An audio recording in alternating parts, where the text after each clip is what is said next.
மண்ணின் மைந்தர்களே, வசம்புவின் பயன்களை பற்றி, அதாவது குழந்தைகள் பிறந்த உடனே தாய்ப்பாலை மாத்திரம்தான் அது குடிச்சுக்கிட்டு இருக்கோம். தொடர்ந்து ஒரு 6 மாதத்துக்கு திரவ பொருள் தான் அது எடுத்துக்கொள்ளும். அப்போ எடுத்துக்கும் போது என்ன ஆகிடும்னா, சில நேரம் வாயு சம்பந்தமாகவோ உப்புசமாயோ குழந்தைங்க அழ ஆரம்பிச்சிடும். அழ ஆரம்பிச்சதுன்னா நம்ம எதுக்காக அழறதுன்றதே நமக்கு தெரியாது இல்லையா? அந்த நேரத்தில் நம்ம நாட்டு மருந்து கடைகளில் வசம்புன்ற ஒரு பொருள் கிடைக்கும்.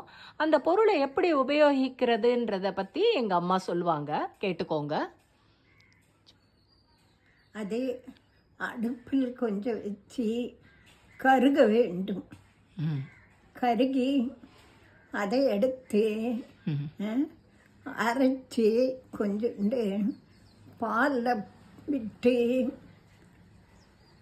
கொடுத்தால் வயிற்றில் உப்புசம் வலி இருந்தால் தீரும்.